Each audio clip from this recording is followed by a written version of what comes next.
The night Eva almost gave up. The sky refused to let her. It was a single stubborn star, burning so brightly above the restless chaos of Lagos. Like it was watching her waiting.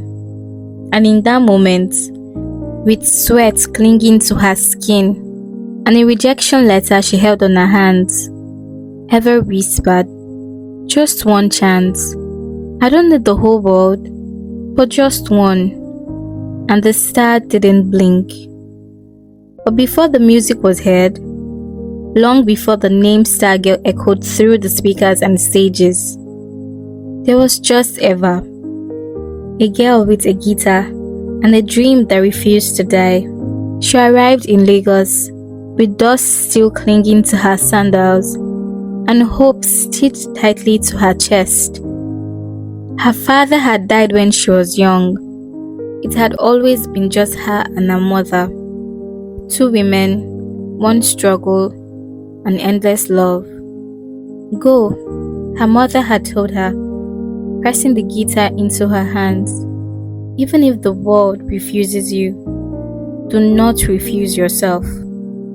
So she came to the city, and the city tested her. Eva worked at a small roadside restaurant, the kind people pass without remembering.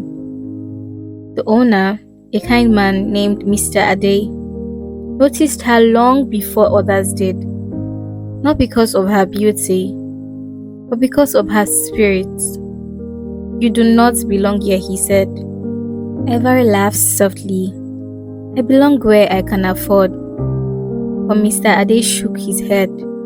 "One day, they would pay you to hear you breathe." And she smiled.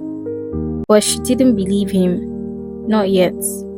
And days blurred into each other, serving customers, cleaning tables, smiling when she was tired.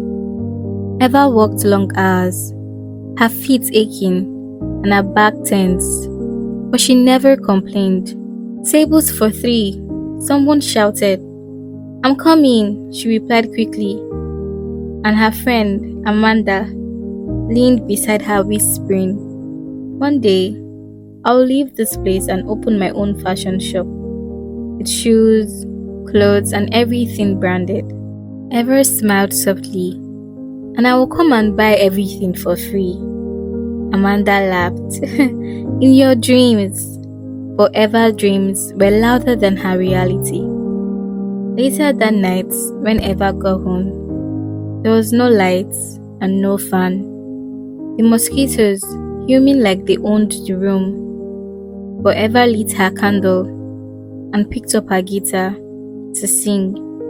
Even children gathered again, sitting on the floor, listening like it mattered.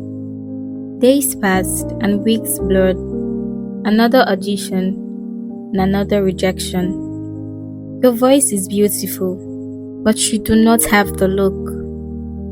Eva stood there in silence because she knew that wasn't true. She saw herself and she saw her beauty, but the world wanted something else. The following day, she went back to the restaurant. As usual, she served plates like nothing had happened. She smiled even when she didn't feel like it. Later that evening, Mr. Ade was watching her closely. Mr. Ade had seen many workers come and go, but not like her. "You cried today," he said quietly. And Eva paused, then shook her head. "No, sir, I didn't." But Mr. Ade knew she did, and all he could do was comfort her.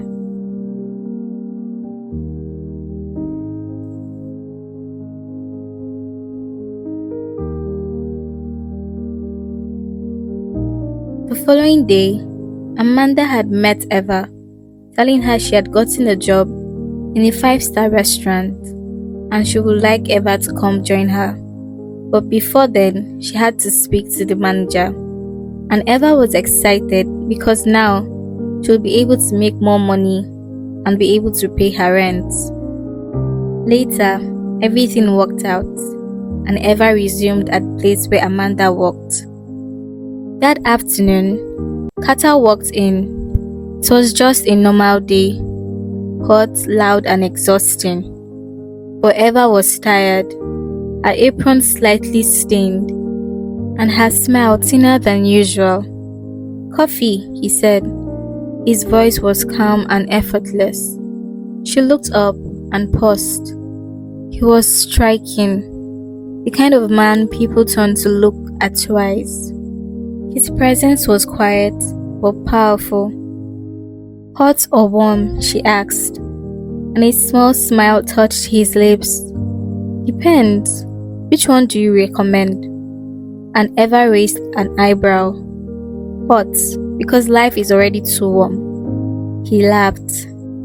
The following day, Kata came back again, and this time, he came back because of Eva. Now, he had ordered a coffee, but Eva could not recognize him. She asked again, "Hot or warm?" "Hot," he said, "like you recommended yesterday." She frowned. "I do not remember you." "But I remember you," he said. And that was the beginning. She didn't trust it, but he kept coming back. Every day, same seats, same calm presence, same eyes that watched her like she was more than what she showed. "I think he likes you," Amanda whispered one afternoon. And Eva frowned. "Likes me? Or feels sorry for me?" And Amanda rolled her eyes. "Not every rich man is trying to pity you or sleep with you." And Eva crossed her arms. "That's exactly what they do, Amanda." "Then, go out on a date and prove yourself right," Amanda said. "Or wrong, whichever way." And that night, Eva couldn't sleep. The next day, she said yes. And for the very first time, they went on a date. It wasn't loud and it wasn't flashy. It was soft and intentional. "You don't trust me," Kate said calmly. Eva didn't hesitate. "Yes, you are right. I do not trust you." He nodded. Fair enough. That's understandable." "And then, let me earn it," he said. And slowly, he did. Kata didn't rush her. He didn't pressure her. He didn't treat her like he was something temporary. He listened and he showed up. He stayed. And soon, his mansion became a second world to her. A place where she wasn't struggling and wasn't surviving. She was just living. They talked for hours, laughed deeply, and touched carefully. And one night, she sang for him, just him. And when she finished, he didn't clap. He just whispered, "You're not meant for small rooms ever." And that was the moment she believed. Weeks later, Kata had introduced her to a studio, a real one. The first recording changed everything. Her voice, it was raw, emotional, and unfiltered. It didn't just sound like effort, it sounded like the truth. And the world felt it. One song, just one, and it exploded. Streams, shares, people crying to her voice, relating to the lyrics they didn't even understand. They named her the Star Girl. And then everything changed so fast. Record labels calling, meetings happening, and contracts signed. And now, Eva moved out of her apartment into a mansion that once felt impossible. She brought her mom to the city. No more distance and no more struggle.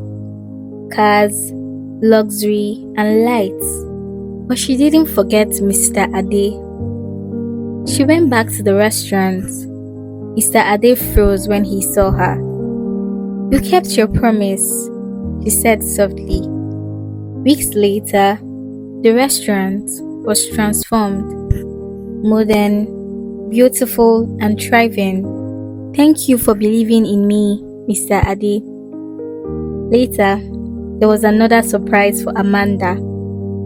Ever smiled when she handed the keys to Amanda. A fashion shop, she said. Amanda screamed, cried, and laughed. This is unbelievable.